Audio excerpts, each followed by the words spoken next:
اور آگے بڑھیے، جو درگاہ اور دربار اور مزارات بنائے گئے ہیں، ایسے قبرستان کہ جہاں پہ دربار بنائے گئے ہیں، جہاں پہ میلے لگتے ہیں اور لوگ تفریح کے مقصد سے ایسے قبرستان میں جاتے ہیں، چاہے وہ اجمیر کا قبرستان ہو، وہ قبرستان ہی ہے۔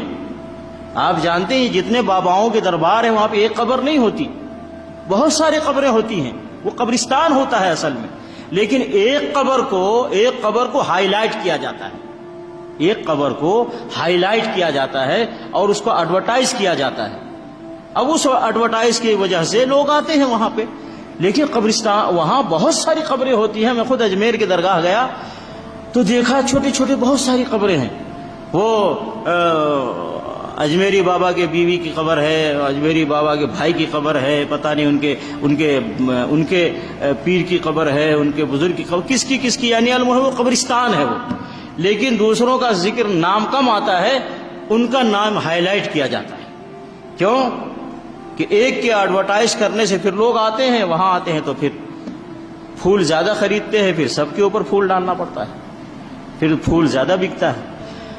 تو بہر کے بھی جو قبرستان بنائے گئے ہیں، درباروں اور قبرستان میں دربار بنائے گئے ہیں، وہاں جا کر کے تو اور انسان کوئی نصیحت نہیں حاصل کرے گا کہ یہ بھی کوئی قبرستان ہے۔ وہاں اچھے اچھے پھول ملیں گے، خوبصورت پھول ملیں گے، چادریں ملیں گی، اور دنیا کی سب سے بڑا فتنہ جس کو نبی صلی اللہ علیہ وسلم نے فرمایا، نبی صلی اللہ علیہ وسلم فرمایا کہ سب سے بڑا فتنہ جو میں اس دنیا میں دیکھ رہا ہوں وہ عورت کا فتنہ ہے۔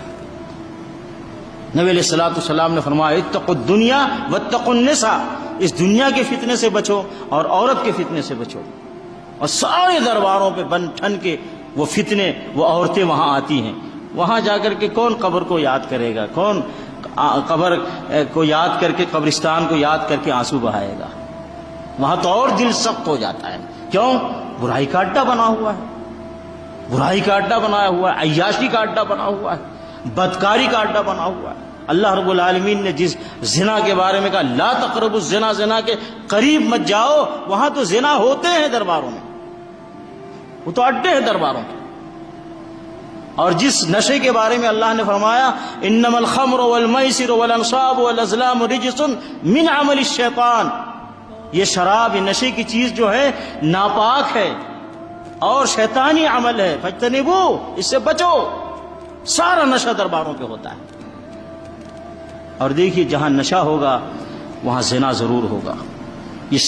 یہ تقریباً سارے شرابی زناکار بھی ہوتے ہیں اور سارے زناکار شرابی ہوتے ہیں، یہ دونوں کا جوڑ ہے۔ تو درباروں پہ سب کچھ ہوتا ہے، زنا بھی ہو رہا ہے اور نشہ بھی ہو رہا ہے، تب وہاں جا کر کے آدمی موت کو یاد کرے گا، قبر میں جانے کی نصیحت حاصل کرے گا، وہ تو سب بھول جائے گا، یا تو عیاشی کی جگہ۔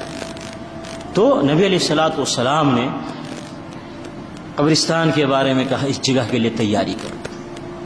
تو اب تو لوگوں کے دل اتنے سخت ہو گئے ہیں کہ اب قبرستان میں کتنے لوگوں کے آنکھوں سے آنسو بہتے ہیں۔ عثمان غنی رضی اللہ تعالیٰ عنہ کا واقعہ ہے کہ جب اسی قبرستان البقیع میں جاتے تو بہت روتے۔ صحابہ ان سے پوچھتے کہ آپ کو اتنا روتے ہوئے نہیں دیکھا گیا جتنا آپ قبرستان جا کر کے روتے ہیں، کیا وجہ ہے؟ تو عثمان غنی رضی اللہ تعالیٰ عنہ فرماتے کہ انسان جب اس دنیا سے آخرت کی دنیا میں منتقل ہوتا ہے تو آخرت کی دنیا کا یہ پہلا مرحلہ ہے یا یہ کہیے پہلا اسٹیشن ہے۔ تو میں یہ سوچ کر کے روتا ہوں کہ جو یہاں کامیاب ہو گیا آگے بھی اس کے لیے کامیابی ہے، اور جو یہاں ناکام ہوا آخر بھی اس کے لیے ناکامی ہے۔ اس چیز کو سوچ کر کہ میرا کیا بنے گا۔ تو قبرستان اور قبر سراپا عبرت اور نصیحت ہے، لیکن آج تو وہاں سے بھی عبرت و نصیحت نہیں ملتی، وجہ دل سخت ہو چکے ہیں۔